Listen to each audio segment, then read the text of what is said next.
بہت سے لوگ جو انسانوں سے ڈر کر اللہ اور اس کی شریعت کو چھوڑ بیٹھتے ہیں، ان کی بنیاد کی گمراہی یہی ہوتی ہے کہ وہ لوگوں کی مخالفت اور اللہ کے غضب میں فرق نہیں کر پاتے۔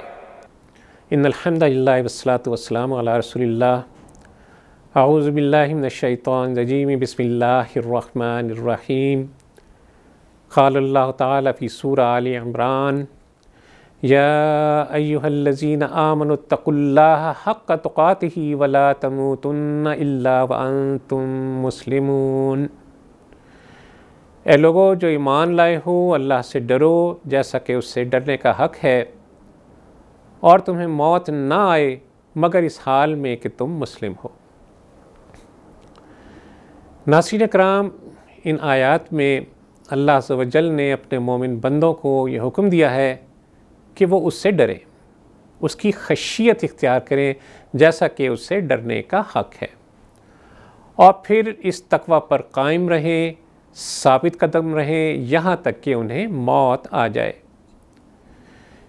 انسان جس انداز میں زندگی بسر کرتا ہے، ویسے ہی اس کو انہی حالات میں موت نصیب ہوتی ہے۔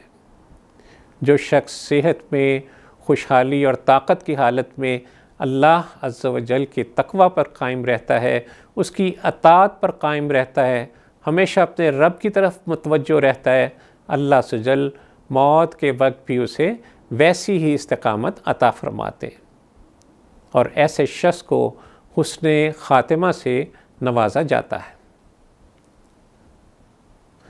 اللہ سے کما حقہ تقوی رکھنے کی وضاحت عبداللہ ابن مسعود رضی اللہ تعالیٰ عنہ نے اس طرح کی ہے کہ اللہ کی فرما برداری کی جائے، اس کی نافرمانی سے بچا جائے، اسے یاد رکھا جائے، اس کو فراموش نہ کیا جائے، اس کا شکر ادا کیا جائے اور اس کی ناشکری سے بچا جائے۔ اللہ عز و جل سے ڈرنے اور دوسروں سے ڈرنے میں بڑا فرق ہے۔ انسان پر سب سے زیادہ حقوق اس کے رب کے ہیں جس نے اسے پیدا فرمایا اور زندگی کے تمام لوازمات اسے بہم پہنچائے۔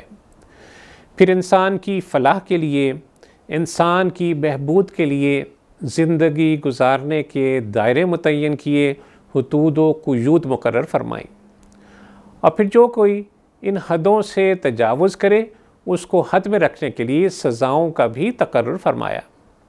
ان حدود کو، ان قیود کو قائم رکھنے میں انسان ہی کا اپنا بھلا ہے۔ اللہ کو ان پابندیوں سے کوئی فائدہ نہیں ہے، اور پھر یہ کہ وہ علیم ہے، خبیر ہے، بصیر ہے، ہمارے ہر کام پر اس کی نظر ہے، وہ دلوں میں پیدا ہونے والے وساوس تک کو جانتا ہے۔ یعلم خائنۃ الاعین وما تخفی الصدور، کہ وہ آنکھوں کی خیانت اور جو کچھ دلوں میں چھپا ہے ان سب کا جاننے والا ہے، اس لیے ہر حال میں اس سے ڈرنا چاہیے۔ اور پھر یہ بھی ہمیں ذہن میں رکھنا ہے کہ اس کی پکڑ بڑی شدید ہے، ایک مقررہ وقت تک اصلاح کی مہلت ضرور دیتا ہے، بندوں کو ڈھیل دیتا ہے کہ اب سنبھل جاؤ، اب سنبھل جاؤ، لیکن جب مہلت ختم ہو جاتی ہے تو اس کی پکڑ سے پھر کوئی بچانے والا نہیں ہوتا۔ اس پر نہ کسی کا زور چلتا ہے اور نہ کسی کی سفارش اس کے ہاں کارگر ہوتی ہے۔ وہ دنیا اور آخرت دونوں میں سزا دے سکتا ہے اور ہمیشہ کے لیے دے سکتا ہے۔ اللہ عز و جل سے ڈرنے میں جب تک بندہ ان تمام پہلوؤں کو مد نظر نہ رکھے، وہ اللہ سے ڈرنے کا صحیح مفہوم نہیں سمجھ سکتا، چاہے کہ وہ اس کا صحیح حق ادا کر سکے۔ بہت سے لوگ جو انسانوں سے ڈر کر اللہ اور اس کی شریعت کو چھوڑ بیٹھتے ہیں، ان کی بنیاد کی گمراہی یہی ہوتی ہے کہ وہ لوگوں کی مخالفت اور اللہ کے غضب میں فرق نہیں کر پاتے۔ اچھی طرح سمجھ لیجئے کہ اللہ عز و جل سے ڈرنا اور اس کی اطاعت پر قائم رہنا یہ زندگی بھر کا معاملہ ہے۔ اس میں کسی انقطاع کی یا کسی ڈھیل کی کوئی گنجائش موجود نہیں ہے۔ شعور کی عمر کو پہنچنے کے بعد یہ جد و جہد شروع ہو جاتی ہے اور زندگی کے آخری سانس تک یہ جد و جہد جاری رہتی ہے۔ اب یہ کہ تقویٰ، اللہ سے ڈرنا کس حد تک مطلوب ہے، تو اس کا جواب یہ ہے کہ بندے کی انتہائی حد تک۔ قرآن میں اللہ عز و جل کا ارشاد ہے کہ فَاتَّقُوا اللَّهَ مَا اسْتَطَعْتُمْ، کہ جہاں تک تمہارا بس چلے، جہاں تک تمہاری استطاعت ہو، اللہ سے ڈرتے رہو۔ عبداللہ ابن عباس رضی اللہ تعالیٰ عنہما اس آیت کے حوالے سے فرماتے ہیں کہ اللہ کے دین کے غلبے کی کوشش کرتے رہو، اس کے کاموں میں کسی ملامت کرنے والے کی ملامت سے نہ ڈرو، عدل پر جم جاؤ یہاں تک کہ خود اپنے نفس پر عدل کے احکام جاری کرو، اپنے ماں باپ، اپنی اولاد کے بارے میں بھی عدل اور انصاف برتا کرو۔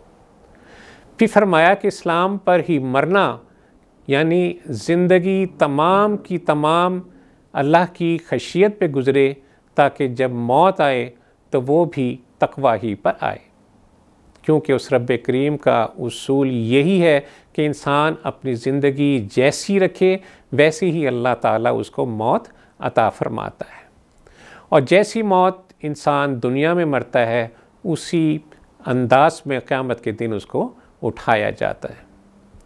رسول اللہ صلی اللہ علیہ وسلم فرمایا کہ جو شخص جہنم سے الگ ہونا اور جنت میں جانا چاہتا ہو، اسے چاہیے کہ مرتے دم تک اللہ عز و جل اور آخرت کے دن پر ایمان رکھے اور لوگوں سے ایسا برتاؤ کرے جیسا برتاؤ وہ خود اپنے لیے چاہتا ہو۔ اللہ عز و جل سے دعا ہے کہ وہ ہمیں اپنی خشیت کی اعلیٰ توفیق عطا فرمائے، زندگی کے ہر معاملات میں اپنے احکامات اور اپنے رسول صلی اللہ علیہ وسلم کی سنت پر چلنے کی توفیق عطا فرمائے۔ اللہ عز و جل ہم سب کو حالت اسلام پر زندہ رکھے، حالت ایمان پر اس دنیا سے لے جائے۔ وصلی اللہ تعالیٰ علی خیر خلقہ محمد وعلی آلہ وصحبہ وسلم۔ اللہم صلی علی سیدنا محمد